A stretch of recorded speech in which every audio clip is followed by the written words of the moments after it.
Yellow shallow. No, yellow shallow. Kas oleme nüüd tagasi? Korraks võttis ühendusest välja mind. Nii, oleme vist tagasi. Yellow shallow, Piret Vairferi Costa Ricast siit teie eest ja meil algas ametlikult vihmahooaeg täpselt eelmine nädal aega tagasi. Ei lärma. Jah, see oli nagu tavaliselt ikka hiilipligi, aga seekord hakkas täpselt eelmine pühapäev kõigepealt müristas ja siis öösel sadas vihma ja siis iga päev on sadanud nüüd. Nii et ongi meil vihmahooaeg tagasi, nagu näha, on hall taevas minu selja taga ka. Et alguses mul oli, et nii nüüd siis ongi jälle vihmahooaeg käes ja siis ma mõtlesin tegelikult, aga sellel on ka head asjad, et näiteks mulle meeldib see, et on jahedam ja loodus meeldib, et on vihma, nii et ei ole hullu midagi, saame hakkama, eks ole. Nii, kus mu kommid on? Kommid on kaasas. Nii, mul on 60, palju neid on iga kord, ma pean uuesti vaatama. Vist on 65, jah, 65 kommi on. Ja täna võtame Monika Kuzmina ütles, tõeline rõõm ja rahu sünnib pisikestes hetkedes, lihtsas olemises ja armastuses. Tõeline rõõm ja rahu. Et siis jah, see on see sama asi, et ei ole olemas homset või üleüldse tulevikku ei ole olemas. Minevikku ei ole olemas. Me ei ole ju enam minevikku. Me ei saa kunagi tagasi tulla minevikku minna. On ainult olevik, on ainult siin ja praegu. Nii et mida me siin ja praegu loome. Täna mina esitlen taarskold ühte Thielsvani teemat ja ma praegu just mõtlesin enne kui ma just eetrisse tulin. Ma tegin ilusti juba video, kõik tõlkisin ära ja kõik on olemas. Me teeme ta ikka, aga siis ma mõtlesin, see on nagu väga sarnane tema kõikide videotega. Põhimõtteliselt iga video toob meid selleni, et me peame leidma oma terviklikkuse, peame kõikide osadega endas joonduma. Peame kuulema kõiki osasid endas ja leidma lahenduse.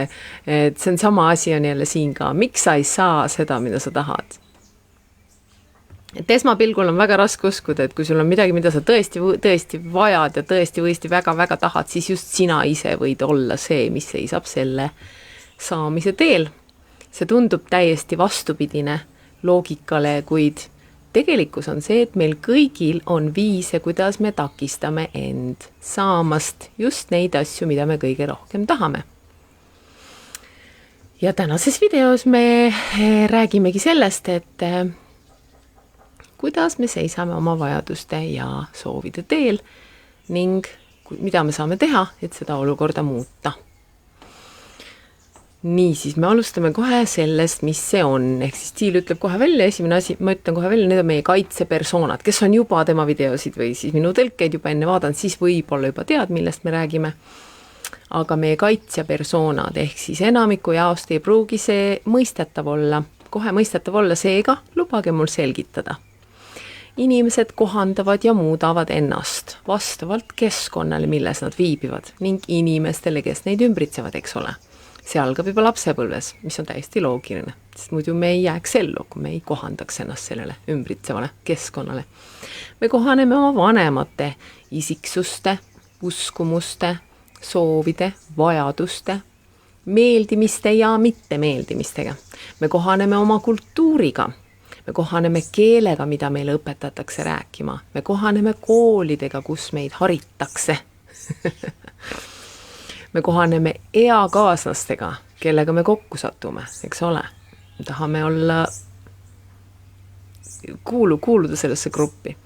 Me kohaneme ühiskonnaga laiemalt ja eriti kohaneme me traumaatiliste olukordadega, millesse me satume. Lihtne trauma definitsioon on lahenduseta distress. Oi, tšau, näen südameid, aga ei näe, kes sa oled ja kommentaare ka veel ei näe. Nii et küsi oma number, ütle tere, küsi oma number 165-ni. Ehk siis lihtne trauma definitsioon lahenduseta distress. Selle definitsiooni juures tasub märgata, et see võib tähendada kõike, alates imiku võõrutamisest. me võime alustada natuke varem, sünnitrauma on juba kõige esimene trauma, mis me kogeme. Kuni krooniliste kogemusteni, kus sa tunned, et sinu väärtus teiste jaoks sõltub ainult sinu soorituse kvaliteedist. Kuni sõjani või suure kiirusega autoõnnetusteni välja. Kompleksne väärkohtlemine, kõik läheb sinna alla. Trauma esineb kõikides demograafilistes gruppides, kõigis ühiskonnakihtides, igas vanuses inimestel olenemata rassist, klassist, religioonist või soost. On nii palju erinevaid traumasid, mida inimene võib oma elu jooksul kogeda. Igal ühel meist on trauma. No, Sirje, tšau Sirje, nii tore. Jaa, küsi oma number. Igaüks on kogenud oma elu jooksul mingit lahenduseta distressi ja igaüks on selle tulemusena teinud kohandusi oma isiksuses. Ehk me oleme iseennast muutnud. Kui me kogeme traumat, siis me lõhestame oma teadvuse. See on enese säilitamise akt. Me loome lõhe haavatava mina ja selle mina vahele, kes selle haavatavusega toime tuli, et konkreetses olukorras ellu jääda. Ja seejärel hakkame me samastuma nende osadega endas, mis aitasid meil toime tulla. Need on, kohe ma ütlen sulle numbriga, need on meie kaitsvad aspektid. Meie kaitsja persoonad. Need võimaldasid meilt hoida end nii kaugel oma haavatavusest kui võimalik, sest me ei taha olla haavat, me ei taha rohkem haiget saada, eks ole. Nii, Sirje küsis 45. Ütleme esimene number. Sirje küsis naerata. See on võti, mis sobib kõigi südamete lukkudesse. Nii armas. Aitäh. Kui sa pärast vaatad, küsi ka, ma saadan sulle sõnumisse. Nüüd ta toob näite. Näiteks kujuta ette, et laps kogeb ootamatut hülgamist. Midagi, millest ta ei saa aru. Sel hetkel võib laps lõpetada samastumise selle osaga endast, mis on segaduses. Ehk siis, kui segaduses olemine on nii hirmus, et laps ei soovi enam samastuda sellega, mis on segaduses, hirmul, jõuetu ega mõista, miks see juhtus. Selle asemel arendab ta vastandina välja kohandumise. Ta hakkab püüdma kõigest aru saada ja õppida kõike, mida inimkäitumise kohta võimalik. See laps usub, et kui ta teaks inimeste kohta kõike, eriti inimkäitumise kohta, siis ei tabaks teda enam kunagi sellised valusad üllatused, eks ole. Võib-olla suudab ta isegi selliseid olukordi ennetada. See kaitsja on arenenud selleks, et anda talle suurem kontrollitunne suhetes teiste inimestega. Võib-olla saab temast hiljem nõustaja või psühholoog. Või psühhiaater, ta ütleb isegi. Üllatus, just selle kaitsja persoonaga hakkab ta samastuma. Ta hakkab arvama, see olen mina. Mis muide tuletab mulle meelde, see meditatsioon, mis ma just tegin ja postitasin, uue reaalsuse aktiveerimine, see on väga võimas, nii et kui on huvi, siis palun, tee ka.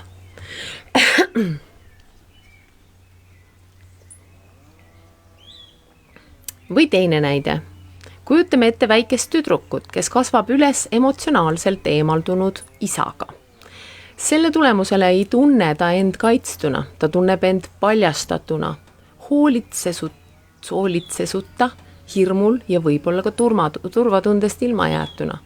Ta võib kohaneda, luues endale persona, mis saab ise hakkama. Ta võib arendada endas kaitsja, kes on domineeriv, iseseisev, sitke ja suudab hakkama saada igas olukorras. Igal inimesel on kaitsja persoonad.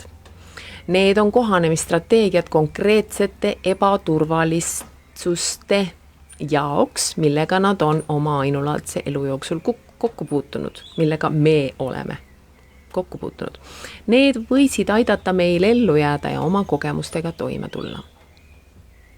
Kui mingil hetkel hakkavad need meid piirama. Need takistavad meil saamast just neid asju, mida me kõige rohkem igatseme ning pidurdavad meie isiklikku arengut, sest me oleme ju tulnud siia olema meie ise, eks ole. See kehtib eriti meie peamiste kaitsepersoonade kohta, nende kohta, mille abil me püüame end kõige rohkem turvalisena hoida. Kõik make sense'i, eks ole, kõik make sense'i. Nüüd, et sellest paremini aru saada, Jill toob meile 3 näidet. Esimene on Julian. Teisme jaoks oli Julian aru saanud, et ta ei suuda kuidagi panna inimesi enda ümber end hästi tundma. Tema kodu oli pidev konfliktide pesa ning tema ema oli krooniliselt depressioonis. Jõuetuse tunne emotsionaalse olukorra parandamisel viis selleni, et ta leidis viisi, kuidas põgeneda nii enda kui ka teiste emotsioonide eest. Positiivsuse kaudu. Julian arendas välja kohanemisstrateegia, kus ta keskendus ainult elu helgemale poolele. Ta lõi endale Pollyanna tüüpi mina, mis ei olnud üldse huvitatud negatiivsusest. Pollyanna on siis, ma nüüd alles hiljuti sain sellest teada, Pollyanna oli kunagi, Disney tegi multika väga ammu, 70-ndatel, isegi varem. Sellest, kuidas Pollyanna oli siis tüdruk, kes hakkas leidma igas asjas midagi head ja eriti just rasketes situatsioonides, mis on tegelikult väga hea harjutus. Aga sellel on muidugi varjupool, eks ole. Probleem on selles, et nüüd 40-ndates on Julian meeleheitel. Ta tahab leida sobiva partneri ja eriti saada lapsi. Ta on alati tahtnud oma perekonda. Juliani sõnul jõudsid tema viimased 3 suhet kõik ühte punkti, kus naised hakkasid probleeme tõstatama, justkui kaotasid kontrolli ja lõpuks lahkusid. Üks neist pettis teda isegi tema parima sõbraga. Ta ei mõista, miks see temaga ikka ja jälle juhtub. Aga siin on konks. Kui rääkida nende 3 naisega, selgub kiiresti, et nad ei suutnud suhtes enam olla, sest tundsid end seal nii üksi ja nii hinnatuna, eks ole. Miks nad nii tundsid? Sest Juliani toksilise positiivsuse kaitsja persona muutis selle, et iga kord, kui nad jagasid oma tõelisi tundeid, neid kas eirati või häbistati nende tunnete ja mõtete pärast. Neile anti mõista, et see on liiga negatiivne. Nad hakkasid tundma, et suhtes ei ole ruumi ei emotsioonidele ega tõele, sest Julian tegi väga selgeks, et aktsepteeritav on ainult üks asi, positiivsus. Nad hakkasid tundma süütunnet ja isegi häbi oma negatiivsete tunnete pärast. Lisaks sellele hakkas Julian ise seda teadmata teise inimese reaalsust väänama. Gaslighting inglise keelest. Kuidas see juhtus? Iga kord, kui juhtus midagi halba, eitas ta lihtsalt, et midagi halba üldse toimub ja raamistas olukorra ümber. See viis selleni, et kaks neist naistest hakkasid kahtlema oma enda mõistuses ja pöördusid psühholoogi poole. Lisaks sellele, kuna Julian ei võtnud mingit negatiivset tagasisidet tõsiselt, ei muutnud ta midagi neist asjadest, mida need naised suhtes vajasid, et end selles suhtes hästi tunda. Ta oli olemuslikult mitte reageeriv. See on raske, eks ole. Julian on olukorras, kus tema peamine kaitsja persona on just see, mis seisab tema elu sügavaima soovi teel. Nüüd on aeg kohtuda Naelliga. Naelli või Nael. Naelli kasvas üles Los Angelese Comptonis, piirkonnas, mida iseloomustavad vaesus ja gängivägivald. Naelli ei tundnud kunagi oma isa ja tema ema oli metamfetamiini sõltlane. Ta pidi tõesti iseenda eest hoolitsema. Ta arendas välja kohanemisstrateegia ja see oli muutuda maskuliinseks. Ta hakkas matkima mehi, kellel oli tema kultuuris kõige rohkem võimu, eks ole, make sense'i. Need olid inimesed, kes selles keskkonnas ellu jäid, kuid need olid gängi liikmed. Ta hakkas kanduma maskuliinseid riideid käituma karmilt, väljendama jäika ja agressiivset kehakeelt ning kasutama ähvardavat kõneviisi. Ta võttis kõik vastutuse enda õlgadele, et vältida tulevasi katastroofe. Ta samastus selle osaga endas, kes suutis tänava eluga toime tulla. Aga tõde on see, et Naeli igatseb. Ja ma mõtlen tõesti igatseb hoolitsuse järele. Ta igatseb kogeda seda, mida mõned teised tüdrukud tema koolis on kogenud. Tunda end turvaliselt ja kaitstuna, viisil, kus ta saab olla naiselik, pehme ja isegi mänguline, nagu ta kunagi ammu väga noorena oli. Ta teeb sageli nalja tüdrukulike tüdrukute üle, kuid selle all peitub sügav kadedus selle suhtes, mis neil on ja mida temal ei ole. Probleem on selles, et tema kaitsja persona käitumine tõmbab ligi mehi, kes tahavad naist, kes saab ise hakkama, et nad ei peaks tema eest vastutust võtma. Lisaks sellele, kuna ta võtab vastutuse sõna otseses mõttes kõige eest, ei pane ta isegi tähele, kui teised panevad talle koormaid, mis ei ole tema kanda. Nii kannab ta lõpuks kogu raskust kodus, koolis ja tööl. Kuna ta jätab mulje, et on maskuliinne, ei tunne need mehed, kes hindavad naiselikkust ja kes oleksid valmis naise eest hoolitsema tema eest, tema vastu huvi. Tegelikult tõukab ta neid eemale. Ja ta ei tee valikuid, mida teeks naiselik naine. Valikuid, mis viiksid ta olukorda, kus ta saaks kogeda seda, mida ta nii väga tahab. Ta peaks tegema valikuid, mis saadavad sõnumi, et ta tahab seda, mida ta tahab, mitte valikuid, mis ütlevad hoia eemale, ma saan ise hakkama. No tšau, Anne, aitäh. Ja ütlemegi Annele ühe numbri ja siis läheme 3. näite juurde. Ma just tahtsingi teha reklaamipausi, perfect timing, ideaalne. 42 ja 6, aitäh 2 numbri eest kohe lausa võib ja teised ka võivad kohe, võite kohe mitu numbrit küsida. Nii, 42 on Gilbert Keith Chestertonilt 5 armastada mida või keda iganes on aru saada, et sa võid selle kaotada. Ma tea, ma kunagi vist tegin selle kohta eraldi videolausa. 5 armastada mida või keda iganes on aru saada, et sa võid selle kaotada. Ehk siis see on see, et hakata väärtustama seda, mis meil on.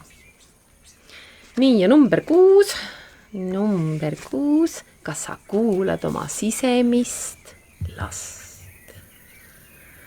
See on jälle ilusti tänase teemaga seotud, sest meie sisemine laps, tema teab, mida ta tahab ja ta julgeb seda olla. Ja hiljem me adopteerime igasuguste muude reeglite järgi ja enam ei julge olla meie tõelised endad. Aga tuleme selle juurde tagasi. Nii, 3. näiteks kohtume Milesiga. Miles on siis mehe nimi, kasvas üles ema kasvatatuna ühiskonnas, mis toetas tugevalt naiste õiguste liikumist. Väike probleem seisnes selles, et Milesi ema vihkas mehi. Ta tegi kõik, et kasvatada oma pojast täielik vastand meestele, kes olid talle või teistele naistele haiget teinud. Eriti tundis ta end ohustatuna ideest, et mehel võiks olla mingisugune võim. Miles kohanes oma keskkonnaga, muutudes ideaalseks heaks poisiks. Ta arendas välja kaitsja persona, mis on ülimalt kohanev. Alati valmis meeldima, vaikne ja kontrollitud, otsib juhtimist ja on valmis järgima. Persona, mis tundub nii nõrk, et see desarmeerib kõik enda ümber. Tema ümber. Miles tahab ja vajab elus midagi saavutada. Ta on jõudnud punkti, kus tal on võimalus alustada sõbraga äri. Ta pole kunagi millegi pärast oma elus nii elevil olnud. Aga selleks, et selles ettevõtmises edukas olla, peab teda võtma tõsiselt. Ta peab suutma juhtida meeskonda. Ta peab suutma rääkida piisavalt enesekindlalt, et investorid oleksid valmis investeerima ja kliendid ostma. Seda ei juhtu. Liigume ajas edasi, Miles tõmbub endasse iga kord, kui tal on vaja rääkida. Ta laseb teistel juhtimise üle võtta. Ta otsib juhtimist selle asemel, et ise juhtida. Seetõttu ei austa tema meeskond teda juhina. Ta ei sea piire ega pea läbi rääkimisi kindlalt. ta laseb alltöövõtjatel lubamatuid asju teha ja nõustub lepingutega, millega ta ei peaks kunagi nõustuma. Tema äripartner hakkab tundma, et peab kuidagi Milesist lahti saama, sest tema käitumine on risk ja ta lihtsalt ei suuda olla juhi rollis. Nüüd on Milesi kaitsepersona just see, mis saboteerib teda. Seda, mida ta maailmas kõige rohkem tahab. Kuna meie kaitsepersonad on need, mis seisavad meie sügavaimate soovide teel ja seega ka nii isikliku kui universaalse arengu teel, siis need murduvad ühel või teisel viisil. See kehtib eriti praegusel ajal, kus me elame justkui universaalses survekatlas. Tal on muide survekatla video ka, ma pole seda tõlkinud. Me murdume, meie kaitsepersonad ei tööta enam. Kuna need on aga need osad meist, mille abil me end kaitseme, on nende kaotamine sügavalt raske ja hirmutav protsess. See on protsess, mis sunnib meid silmitsi seisma just nende asjadega, mida me kõige rohkem kardame. Me peame taas ühenduma oma haavatavate osadega. Nendega, mille eest me oleme end nende kaitsepersonade taha peitnud. Nendega, millega me kaotasime kontakti ja isegi teadlikkuse nendest väga ammu. Mida me saame teha, on minna sellest protsessist ette, ehk siis mitte lasta neil murduda, vaid minna ette. Me saame hakata märkama viise, kuidas me püüame end turvalisena või edukana hoida ning näha, kuidas need käitumised, mis on seotud meie kohanemisstrateegiatega, aitäh südamete eest, tegelikult töötavad vastu sellele, mida me kõige rohkem vajame ja tahame. Ja üks harjutus, mida sa saad teha. Tuvasta oma elus üks trauma. Neid on kindlasti rohkem, eks ole. Võta esialgu üks. See peaks olema valus kogemus, kus sa tundsid distressi ja millele ei tulnud kunagi tegelikku lahendust. See võib olla midagi, mida sa pead väga suureks või midagi, mida pead väikeseks. See võib olla ühekordne sündmus või korduv sündmus. Kirjuta, ehk siis kõigepealt kirjuta see trauma paberi peal, kirjuta see üles. Ja selle kõrvale kirjuta, mida see sinu jaoks tähendama hakkas. Millised uskumused sellest tekkisid. Milliseid otsuseid sa selle põhjal tegid. Ja seejärel kirjuta iga vastuse kõrvale, mis sinus või sinu elus selle kogemuse tulemusena muutus. Mõtle näiteks, kas sinu isiksus muutus, kas sinu käitumine muutus, kas sa muutsid seda, mida sa igapäevaselt teed, kas sa võtsid omaks mingeid toimetulekumehhanisme. Vaata, kas sa suudad tuvastada kohanemisstrateegia, mille sa omaks võtsid ja seeläbi ka kaitsja persona. Seejärel kirjuta järgmiseks selle kõrvale, kuidas selle persona mõtted, otsused, käitumised ja teod võivad takistada sul saada, mida sa tegelikult tahad. Ehk siis sa juba oledki seal, sa juba teed seda teadlikult, seda tööd, seda protsessi. Sa võid seda teha ükskõik millise raske kogemusega oma elus. Oluline on mitte seda osa endast tagasi lükata ega hukka mõista, eks ole, nagu alati. See püüab ju sind kaitsta parimal viisil, mida ta oskab. Selle asemel hakkad teadlikult muutma oma vaatenurka, et see persona ei pruugi enam sind turvalisena hoida ega edu tagada. Ja hakka teadlikult tegema teistsuguseid otsuseid, harjutama uusi käitumisviise ja võtma teistsuguseid samme. Selliseid, mis on kooskõlas sellega, mida sa tegelikult vajad ja tahad. Kui sa tahad töötada otse nende kaitsepersonadega või kutsuda esile endas osi, mis on rohkem kooskõlas sinu soovidega, saad kasutada tööd osadega. Ja selle kohta on meil täitsa video olemas, kunagi ma tegin laupäeva laivi töö osadega. Ja selle linki ma panin käsikirja. Samuti võib sulle tulla kasuks minu teine video, enese sabotaaži ei eksisteeri, seda ma ei ole ära tõlkinud. Kui sa hakkad teadlikult integreerima neid kaitsja persoonasid, mis seisavad sinu soovide teel, hakkad sa järjest rohkem joonduma sellega, mida sa tahad ja vajad. Ja kui kõik sinu osad on kooskõlas sellega, mida sa tõeliselt tahad, saab sellest tavaliselt ka sinu reaalsus. Head nädalat. Ja nagu ma alguses ütlesin, põhimõtteliselt kõik Teal Swani videod jõuavad tagasi selleni, meil on vaja lihtsalt leida joondus kõikide osadega endas. Ma siin üks päev tegingi tegelikult, ma olen ju, üldiselt ma olen selline, et ma nagu proovin alati kõiki protsesse hästi kiiresti läbi teha. Ja siis üks õhtu ma nagu mõtlesin, okei, nii Piret, nüüd lihtsalt istu siin ja tee seda. Ja ma hakkasin vaatama, et mis on selle osa, mis on see Fire Fairy, kes tahab minna ja olla ja lennata, mis on selle vastas. Ja siis ma avastasingi, et seal vastas oli, ma läksin nagu, ma nagu lubasin sellest rohkem nagu sellele olemusele üles tulla. Selles järgses, tegelikult selles enesesabotaaži videos ta isegi, ta toob ka seda protsessi välja. Ma hakkasin vaatama seda videot ka. Aga tööosadega seal on isegi rohkem, et seal on nagu rohkem välja toodud ja siis ma avastasingi, et see on nagu kivi. See on nagu kivi energia, see on nagu selline, ta tahab olla maa sees, ta tahab olla maas kinni ja ta ei luba sellel Fire Fairil lennata, sest see on ohtlik. Ja see esindas nagu see kivi või see osa minus esindas nagu kogu minu esivanemaid ja kõiki eestlaste traditsioone, nagu see maa, kivi, saad aru? Nagu see oli, kui ma ainult läksin tema sisse, siis see paistis nagu suur. Ja siis ma vaatasin seda niimoodi kõvrat, et ta nagu hoiab Fire Fairit kinni. Fire Fair on nagu kinni selle kivi sees, ei saa mitte kuskil minna. Et see oli alles algus, eks ole, see protsess on, see on päris, see on huvitav seda protsessi teha, ehk siis sa tood ennast tagasi keskmesse ja siis sa vaatad uuesti, ja siis sa vaatad teise osapoolt ja siis sa teed need kaks osa oma üksteisest teadlikuks, eks ole. Ma olen seda alles hiljuti just ka mingis teises videos ka me rääkisime sellest. Et jah, kindlasti tasub hakata tegema neid protsesse, et need on väga head protsessid on. Nii, nüüd ma panen selle tüübi tuppa, et ta mul lärmama ei hakkaks, kui me hakkame energiajoondust tegema, nii et varsti tulen tagasi. Aha, nüüd ma pean välja mõtlema, kuidas seda niimoodi teha, et ma ise natukene külje pealt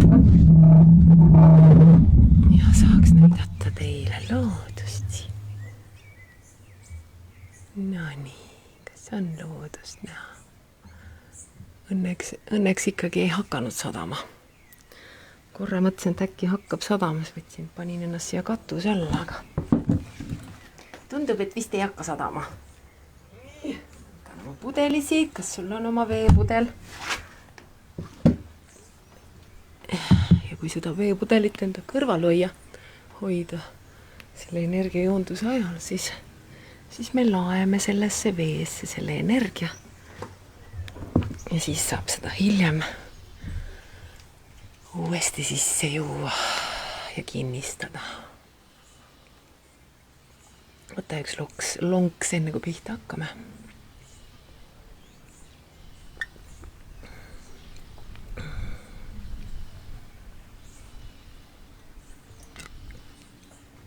No nii. Leia omale mugav asend. Kuskil, kus on sul mõnus rahulik omaette olemine, kus keegi sind ei sega. Kus sa saad võtta aega iseenda jaoks mõned minutid.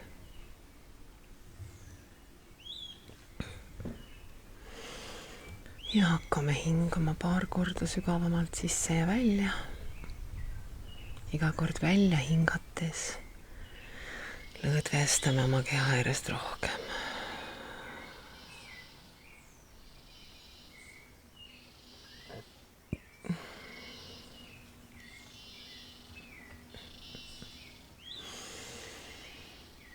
Lihtsalt tunneme, kuidas kogu meie keha lõdvestub.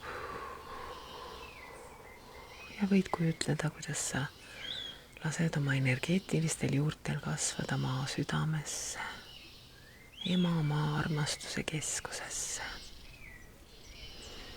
Ja ema oma võtab need juured armastavalt vastu.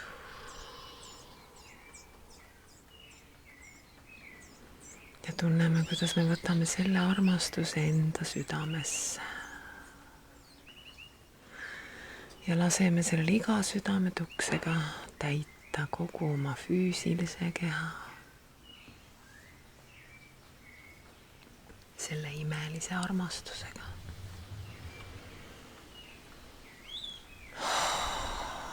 Lõdvestume selle mõnusa olemise sisse. Selle armastuse ja heaolu tunde sisse. Samamoodi meie emotsionaalne keha saab armastusest üle ujutatud. Lubame endal seda tunda. Lubame endal seda kogeda.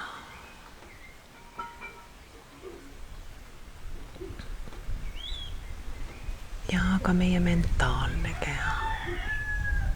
Kogu meie mentaalne keha saab armastusest üle ujutatud.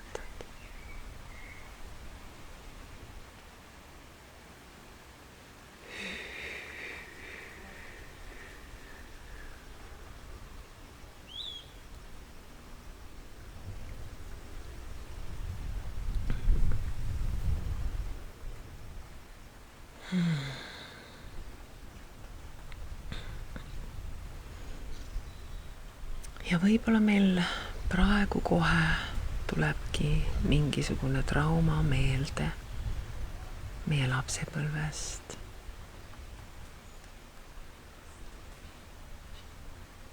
Mis ei ole lahendust leidnud.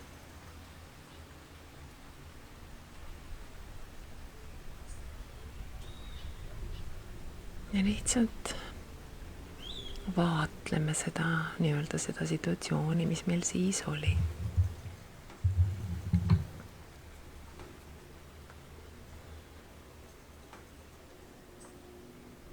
Vaatleme seda kõrvalt. See oli nii.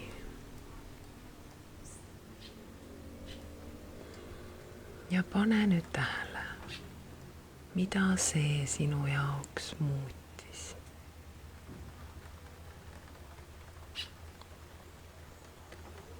Kas sa loobusid mõnest oma uskumusest või korjasid üles mõne uue uskumuse tänu sellele?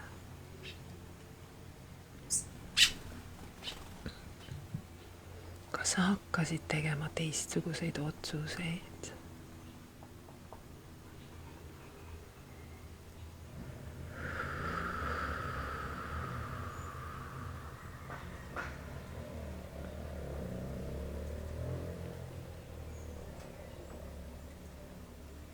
Ja mida see sinu jaoks muutis?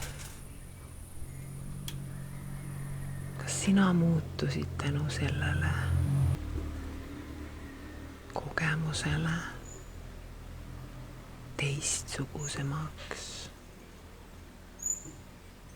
Mida sa hakkasid tegema teistmoodi? Või kuidas sa hakkasid mõtlema teistmoodi?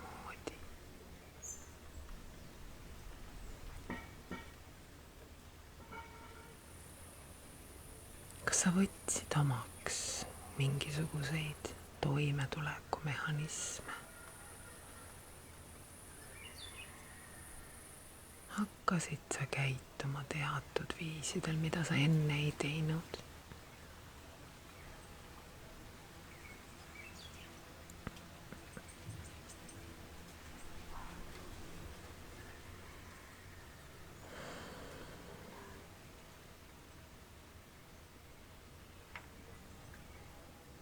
Ja kui sa vaatad nüüd seda iseennast ja võrdled seda iseennast selle traumale eelneva iseendaga,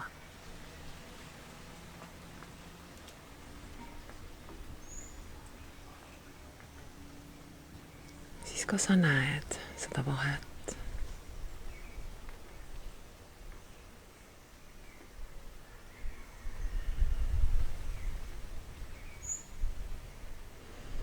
Me võime isegi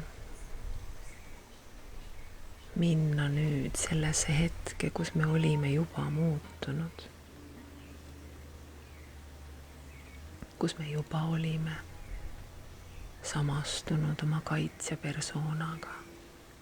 minna tema juurde ja talle teada anda,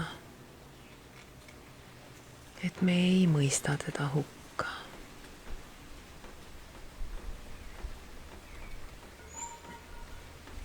Et me oleme talle tänulikud. Me oleme iseendale tänulikud, et me tahtsime ju iseennast kaitsta.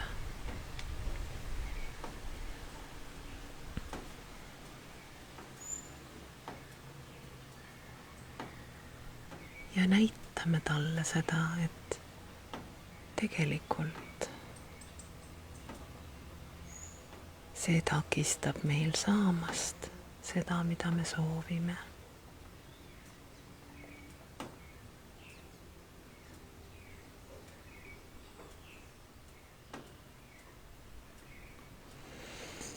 Ja võib-olla on meil vaja teha siin selle kaitsepersoonana otsus,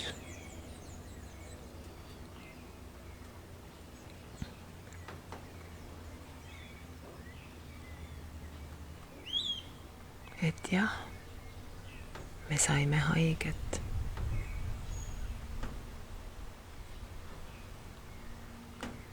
Aga sellisel viisil elamine ei rahulda meid.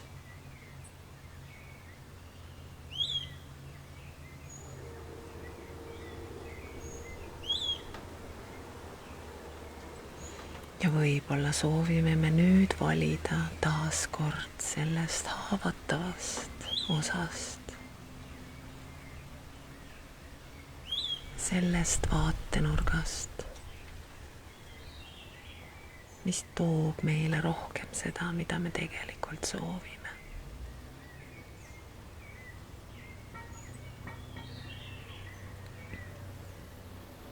Kuidas see siis on?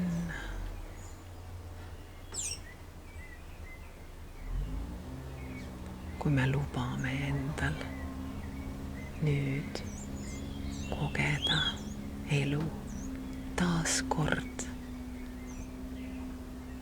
sellest aspektist, kui me lubame endal tulla tagasi oma haavatavasse vaatenurka, seisundisse, olemisse.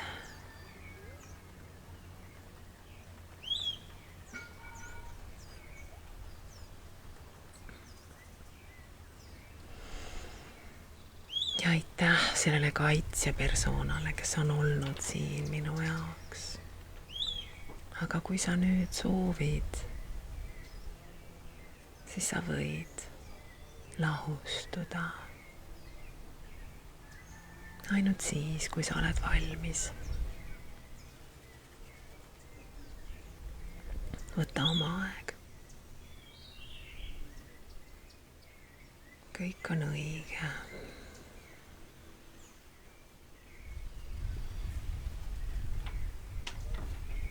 Ma olen armastav kohalolu kõikidele osadele endas.